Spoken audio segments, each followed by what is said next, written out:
I stole the position. The first editor they chose, fell in love, and lasted one issue. I was a sports editor. And sabi nila, somebody's got to take over. Sige, ako na lang. That's how I got edited. That's right. That is called seizing the opportunity. Carpe diem. Carpe diem. Seize the day. It is a very live and balanced. Legal pa na. Nailab siya. My career. Because I seized the day, there was an opportunity to lead a very important institution in the Hokkaido, no less. But of course I knew how to write. And of course I had my reading to improve all my writing skills. I had my world historical view, my dialogues and my debates with activist groups.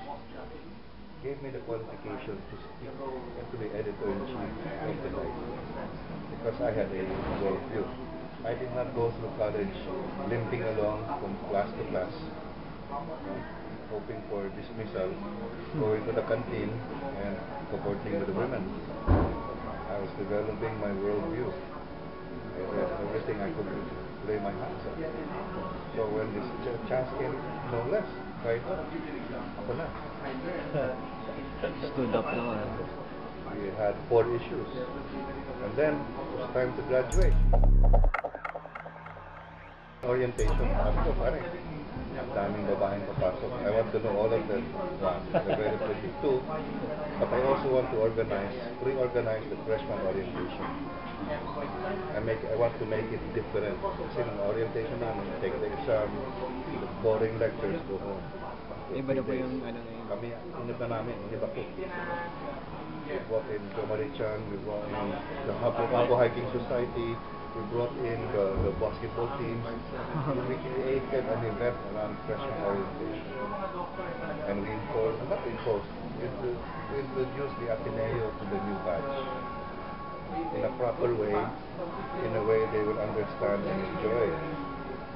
So ginawa namin yun. And you will experience that in May, when you're a freshman. Kami nga, ako yun. Si chairman ako lang. And we ran it like clockwork. That's how I learned and organized. I had organizing skills. Because we organized it perfectly. And then we graduated. Before we graduated, the placement said, you are an underperformer in class. I want to do something for development. What is your basic skill? I can write. So I was a speech writer to the Secretary of Culture. My first job. I started there. Instead of here, I started with a box, writing speeches. Because that's what I knew what to do.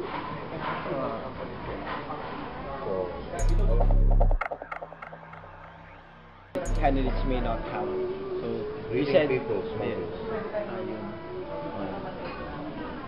Then weaknesses, parang Reading, writing, arithmetic. sir, what about your weaknesses? Women, drugs. No drugs. I could not afford drugs. That's true. I cannot afford them. All around me, it's the time of drugs. Marijuana is all over the place. Palu, madras, all kinds. Damu. I was tempted, but I could not afford, which is nice. So my own impecuniarity prevented me from going to work. In grade 7, the photography bought me my first camera, a Minolta Himatic.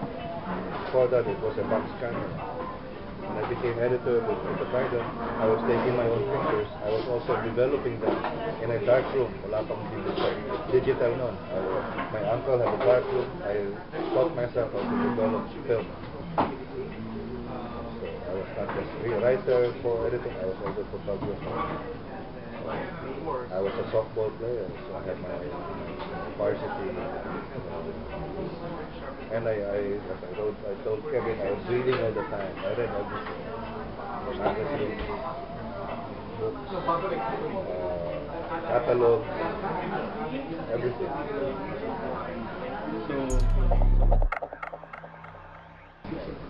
Speech writer. I went to graduate school. They do my MA in economics at UP. Parang you resigned po. I resigned for 1 year. I asked my mother if, well, I got me a scholarship at UP. Well, not really a scholarship, but I applied for it, got accepted, and found a way to pay for it. I think I worked, I saved. But I wanted that because at that point, in my first year, a few months after I graduated, I got accepted into the Ship for Southeast Asian Youth Program. Are you aware of that? It's 30 students, young people from every ASEAN country, Japan at that time, plus Japan, were put on a ship. For 2 months, we cruised ASEAN countries and Japan. That was life-changing. How did I get into that? I saw the newspaper, an ad. Editor ako, may sinabi naman ako, we were interviewed. Out of 5,000 applicants, 30 were chosen. 15 men, 15 women. So we toured ASEAN, Indonesia, Malaysia, Japan, Singapore, Philippines, Thailand, and Japan. 2 months. And went this way. My international view became even more clear. There's a whole world out there. And because of that, I made friends in the Department of Foreign Affairs. And they said, hey, you can be a diplomat. So I wanted to be a foreign service officer after that trip. Prepared for it. I read a lot of books. I took the foreign service exam. After my master's candidate, I did not finish my thesis. Took the foreign service exam. And I topped the foreign service exam. Number 1. The whole country. The toughest exam in the country. I prepared for it by myself. The others form groups. Lawyers fail. All kinds of people fail this exam. I took the exam on my own. I topped it. And applied for PhD program. But in the meantime, again, choices were being made. What was my milieu? Tapos na ang martial law. Tapos na Marcos was still in place. I was working for the Marcos government, the Department of Agriculture. But we were in rural development, so I was honing my skills in development packaging. I said I want to do my PhD in development, in international relations. I met my wife in my NA program. She was the top notcher of the course. Straight A's.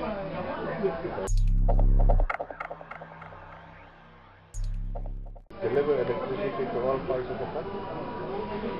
That's still a very important mission.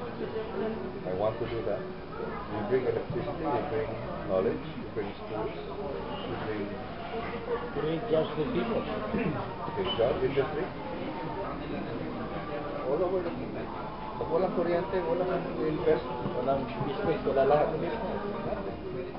So that's our focus.